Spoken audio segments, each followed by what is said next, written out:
Seaside, Oregon. A small coastal town perched on the edge of the Pacific, where waves crash rhythmically against the Tillamook Head rocks and sunsets stretch a little longer than elsewhere. Here, people believe that if you whisper a wish into the sea breeze, it will carry far out into the ocean and never return. On August 4, 2014, in the height of summer, Daniel Whitmore and Julia Benson, a young engaged couple, rented a pinewood cabin perched above the shoreline, planning a quiet stay before returning to Seattle to finalize their wedding. They brought wine, charcoal for grilling, and a laptop with their wedding playlist. In the last photo Julia took on her phone, they're sitting close together, smiling wide beneath the amber sky, the ocean behind them.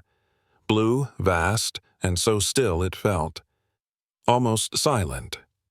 The next morning, neighbors contacted the property manager. The cabin lights were still on, the door was ajar, and no one had been seen entering or leaving. When staff checked the place, nothing seemed overtly wrong. The door was intact. The TV was paused. 2 cups of tea sat cooling on the table. Their phones were on the kitchen counter, and at the back door, facing the ocean wide open. No blood, no signs of a struggle. No note. Only one thing was deeply wrong. They were gone, as if they had stepped outside and vanished into air. The FBI was brought in. Reconnaissance planes swept the waters near Tillamook Head Reef. Divers searched the ocean floor. No bodies, no wreckage, no evidence, not even a strand of hair. Family, friends, the media. Everyone offered theories. An accident, a double suicide, an abduction, or cold feet before marriage. And then, time did what it always does best. It helped people forget. 5 years passed. On a morning in July 2019, while diving through jagged reef shelves offshore, a mechanical engineer named Evan Carraway spotted an object jammed deep between 2 coral slabs, a rusted metal box, eroded nearly beyond recognition. He brought it ashore. Inside were 3 items. A dried pregnancy test showing positive. A phone with a shattered screen. And a folded slip of paper, handwritten in slanted script. If you found this, then maybe you already know the truth. I didn't choose this, but I'm still alive. When news of the box surfaced from Clatsop County Forensic Labs, a long-buried timeline began to reassemble not through headlines, but through details. Small ones. Sharp, persistent. Like grains of sand still lodged in an old wound. The first person contacted by authorities was Janine Whitmore, Daniel's older sister. She was at her desk at a private audit firm in Tacoma when the call came. The voice on the line said only one thing. "We need you to identify handwriting." It had taken Janine a long time to stop checking Daniel's inbox every Monday. She was the first to arrive at the cabin after he and Julia disappeared. The last to leave when the FBI packed up, and the last person to truly believe. They weren't dead. At the evidence lab, the box was sealed in an oxygen-stable bag. The note was pressed between 2 clear preservation sheets. Janine took less than 2 seconds to confirm it. "It's Julia. I helped her adjust her handwriting for the wedding invites." From the beginning, Janine had never accepted the runaway theory the media pushed. No one on the brink of marriage, buying a house, signing investment deals, planning a honeymoon, just vanishes without warning. And no one writes, "I didn't choose this," unless they didn't. But what chilled her the most wasn't the note. It was the pregnancy test. No one in the family knew Julia had been pregnant. It had never come up, not in the original search, not in the autopsy projections, not even in whispers. And suddenly, one thing became brutally clear. Julia didn't leave. She couldn't. Janine requested access to the full 2014 case files. She reread every witness statement, every site diagram. In one old field report, a deputy had jotted a line that stood out. Julia's phone had 48% battery. Last message typed at 9:07 p.m., unsent. Cross-referencing this with the recovered phone, that message loaded in full.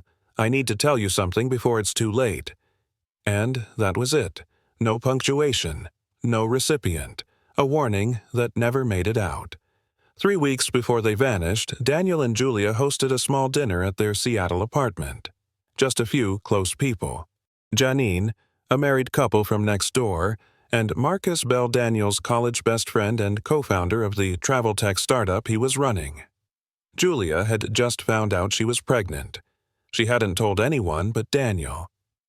That night, she seemed to glow not in an obvious, showy way, but with the quiet radiance of someone holding a joyful secret too new to speak aloud. Daniel was different too.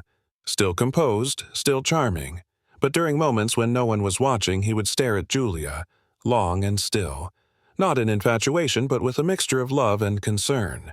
There was something unspoken. 4 days after the dinner, Daniel emailed Janine, asking her thoughts on temporarily transferring part of his company shares to another name, saying he might need to step away for a while. Janine replied, "Are you going somewhere?" "Not sure yet, but I need a quiet place to begin." The seaside trip came together quickly. The cabin was booked through a local broker-not Airbnb. Daniel wanted privacy. He brought a small safe not for cash, but for personal records, contract drafts, and Julia's medical documents. When the FBI reviewed traffic cameras along the Seattle-Portland seaside route from August 4th, Daniel's car followed the expected path, making 3 stops: on fuel in Olympia, under lunch near Astoria, Hammock, and one final stop at a rest area, lasting just 9 minutes. No suspicious individuals appeared. No vehicles followed them. But one thing stood out. The surveillance footage from that rest stop was missing. It had been overwritten by the next day's feed only. The time block between 4:00 to 4:45 p.m. was gone. Technical analysts confirmed it wasn't a system error. Someone had deliberately erased the footage, using an internal technician's access card. The problem? That rest stop was owned by Beltec Logistics, a subsidiary launched in 2012 by none other than Marcus Bell. In the 5 years since Daniel and Julia vanished, Marcus Bell never disappeared from the public eye. In fact, he became more visible than ever. Wandersphere, the travel tech company he co-founded with Daniel, officially transferred executive control to Marcus just 4 months after the couple went missing. By 2006, he was featured in Forbes Local's 40 Under 40 list, expanded the company into international markets, and became a regular keynote speaker at tech conferences in San Francisco, Austin, even Dubai. Whenever journalists asked about Daniel, Marcus always responded with measured poise. Daniel was a brother I'll never forget. He left a deep imprint. I'm simply continuing the journey we both started. Polished. Perfect. But Janine wasn't buying it. She began collecting footage of every interview Marcus gave, taking notes on his phrasing, expressions, posture, and she noticed one disturbing pattern. Across dozens of public appearances, Marcus never mentioned Julia. Not once. It wasn't forgetfulness. It was deliberate omission. In criminal psychology, this is known as selective memory exclusion, where a person recalls traumatic events but only references what they feel they can emotionally or strategically control. The rest? They pretend it never happened, because that's where truth leaks out. As the FBI reopened the case, spurred by the discovery of the metal box, Marcus appeared fully cooperative. He even voluntarily submitted his old phone to aid the investigation. But digital forensic analysts uncovered several anomalies. The phone's metadata didn't align with his public travel timeline.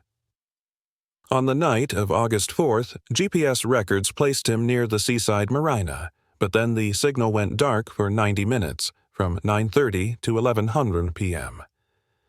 The device reactivated near a residential zone 5 miles away at a budget motel Marcus had booked under an alias for one night only.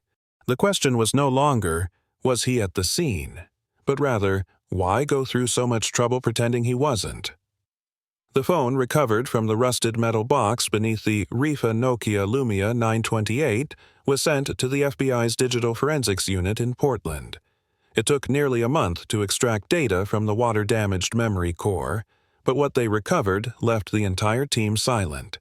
In a hidden folder, they found a single video clip recorded vertically, the image blurry, but the voice unmistakably clear. If someone's watching this, I guess I didn't make it out. Julia Benson. Her face thin, hair damp with sweat, staring directly into the lens. She was inside a narrow space, lit by a yellow bulb. Behind her, Daniel's button-up shirt was rolled into a makeshift pillow, her eyes swollen, voice raspy, but her gaze never looked away. Daniel's dead. I saw him. Pushed. His head hit the rocks. I don't know where I am. Marcus said he'd only keep me for a few days, but now I think it's day 5. There's no calendar, no windows, I only hear waves, and sometimes an engine. At the end of the clip, she turned the camera toward a wooden panel. Etched into the surface with something sharp were the words, J, alive, 1 to 2, 3, 4 to 5. Her way of counting the days.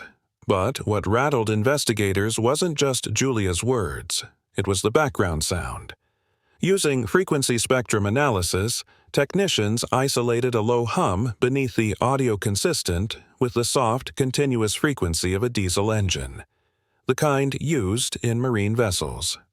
Julia wasn't locked in a house. She was being held at sea, and if the video was recorded on what she believed to be the 5th day, then it meant she had been alive at least 5 days after Daniel was killed. Janine watched the video in a quiet room. She paused it at minute 2. She didn't cry.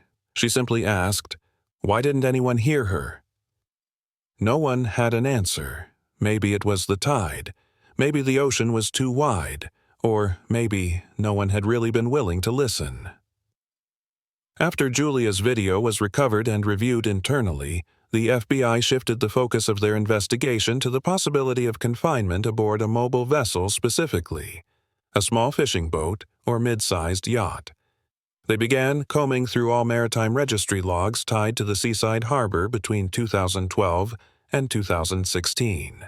Out of more than 400 entries, only one vessel had ever been registered to Marcus Bell, the Delilah, a 24-foot fiberglass cabin cruiser. Marcus sold the Delilah in 2016, the same year Wandersphere reached 8-figure valuation. The new owner was a fisherman named Brandon Keyes, based in Newport, Oregon. On September 11, 2019, a Joint Task Force and Coast Guard unit executed an emergency warrant to board the Delilah, which was anchored 9 nautical miles offshore. From the outside, the boat looked pristine, freshly painted, clean deck, refurbished floors. But beneath a removable plywood panel in the center cabin, an area rarely accessed. They discovered a concealed crawlspace, custom-built, with worn fabric lining and subtle traces of occupancy. Forensic teams spent 36 straight hours processing the scene. Their findings: Habashu, blood residue, wiped but still detectable beneath the paint, matched the DNA profile of Daniel Whitmore. Matan strands of brown human hair, consistent with Julia Benson. Hamhanen, a broken fingernail embedded with skin tissue. And most telling a faintly etched J, carved into the inner wall, matching the letter seen in Julia's recovered video. There was no longer any doubt. Daniel had been killed, and Julia had been held captive aboard this vessel. Marcus Bell was immediately summoned. During questioning, he invoked the Fifth Amendment and refused to answer. But when asked a single, seemingly benign question, "Did you ever return to the Delilah after selling it?" Marcus slipped. He muttered, I just checked the lighting system." That response wasn't in his lawyer's script, and it was the only sentence investigators needed to know. He had lost control of the story. September 14, 2019. A woman with long brown hair, dressed plainly, wearing a worn canvas hat, walked barefoot into the admissions lobby of Lincoln County Medical Center. Her hands trembled, but her eyes were unafraid. She spoke only one sentence. "I'm Julia Benson. I need to speak to Janine Whitmore." The emergency staff froze, as if someone had summoned a ghost. Julia, the woman believed dead for 5 years, whose face had once been digitally reconstructed for missing persons databases, was now standing in front of them, in the flesh. The FBI was immediately dispatched. Julia didn't resist.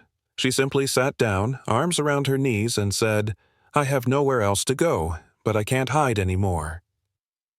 Her medical report confirmed severe malnutrition. She had lost nearly 38 pounds since her 2014 records. A scarring on her wrists from restraints, an improperly healed fracture, and a long-healed laceration near the shoulder blade. Yet, despite it all, no signs of psychosis, delusion, or memory loss. Julia was fully lucid. In a closed-door interview, she recounted everything clearly, in detail, and with the kind of cold composure that can only come from years of rehearsing the truth in silence. Marcus didn't kill her. Not exactly. He killed Daniel after a violent argument, when Daniel told him he planned to sell his shares and take Julia away. Julia witnessed everything, and instead of killing her, Marcus dragged her onto the boat, tied her hands, gagged her, locked her in the crawl space. From that moment forward, she ceased to exist. He didn't need me dead. He just needed me erased. She described months of confinement surrounded by the smell of fuel, the sound of surf, the flickering lights of a cabin no one else ever entered. Every few weeks, Marcus would return drop off food and water, say nothing, and disappear again. She tried to escape twice. The first time recaptured after 3 days. The second, she planted the metal box in the reef. I didn't know if it would ever float free, but I knew the ocean doesn't lie. Julia was placed in the Federal Witness Protection Program. She declined all interviews, no press, no cameras, only a single written statement sent to the FBI. "I will testify, but I'm not telling a story, I'm telling the truth." The federal trial of Marcus Bell began on January 3, 2020, at the U.S. District Court in Multnomah County, Oregon. The charges presented publicly included first-degree murder, Daniel Whitmore, a prolonged kidnapping, unlawful confinement, physical and psychological abuse, obstruction of justice, corporate abuse to conceal criminal activity. Marcus Bell entered the courtroom in a dark gray suit, chin lifted, gaze unwavering. He still carried the aura of a successful executive, as if this were a boardroom negotiation, not a reckoning for a life destroyed. Julia Benson entered from the side chamber. She wore simple clothes, hair tied back, no makeup. But it was that simplicity that froze the room, because no one could imagine that a woman buried in silence for 5 years could walk so steadily now. When her eyes met Marcus's, he lowered his head for the first time. Julia's testimony lasted 3 full hours, no interruptions, no notes. She detailed every day in confinement, every moment she thought would be her last, every sound she remembered like timestamps. She didn't scream. She didn't use words like torture or hell. She simply described what had happened and let the silence after each sentence serve as her loudest evidence. "I don't need pity. I just need people to remember that Daniel chose to love me until his final breath, and I survived to say it for him." Marcus remained silent throughout, but his legal team had nothing left to argue. The physical evidence, the video, the GPS logs, the DNA, the eyewitness, everything aligned. The jury took less than 2 hours to reach a verdict. Guilty on all counts. When the sentence was read, Marcus said nothing. But from behind the glass partition, Julia whispered inaudible to all but the translator seated beside her, "This isn't my victory. It's Daniel's finally being answered." 3 months after the trial ended, Julia Benson left Oregon. She gave no statements to the press, opened no social media accounts, and refused offers from multiple advocacy groups asking her to become the face of survival. She disappeared from public view this time, by choice. A reporter eventually found her in a remote Wyoming town near the edge of a forest. She was living in a small wooden cabin with no phone, no internet, working at a local gas station. When asked about the past, she simply said, "I'm not going back to the life I had. I'm starting a different one." Julia held no memorial for Daniel, no headstone, no vigil. Instead, she donated her entire court-awarded restitution to a nonprofit aiding families of missing persons, with one condition: don't use my name, use his. Janine Whitmore, Daniel's sister, returned to her audit work in Tacoma. But every year, on August 4th, she drove out to Tillamook Head and stood quietly by the See No Flowers, no speeches. Once, when asked why she kept going back, she smiled and said, "Because some people never really leave." In 2021, local officials quietly built a small memorial park near the cliff's no signage, no story plaques. Just a low stone platform with one line engraved. They tried to erase her, but the ocean remembered. In the summer of 2022, an 11th grade student at Seaside High School completed a literature project titled "Quiet But Still Here." He wrote about the disappearance of Daniel and Julia not as a true crime story, but as a study in silence. "I grew up here, but I'd never heard their names spoken aloud. It's like we chose to forget. But the ocean didn't." The essay circulated through the community and gained attention. A week later, the city council voted to formally add Daniel Whitmore and Julia Benson's names to the town's memorial registry, not under open investigation, but as a story with an ending. Not everyone agreed. Some still clung to fringe theories that Julia fabricated everything, that Marcus was framed, that the metal box was a publicity stunt. But most residents began to see the deeper truth. Sometimes the worst thing isn't that someone dies. It's that an entire community let them disappear without asking why. The rusted box found at the bottom of the reef now rests in the FBI Oregon archives, not for its forensic value, but because it is the reason anything was ever uncovered. Inside, still preserved, is the handwritten message, ink faded, words trembling with salt. If you found this, then maybe you already know the truth. I didn't choose this, but I'm still alive. And that is the one thing that can never be erased.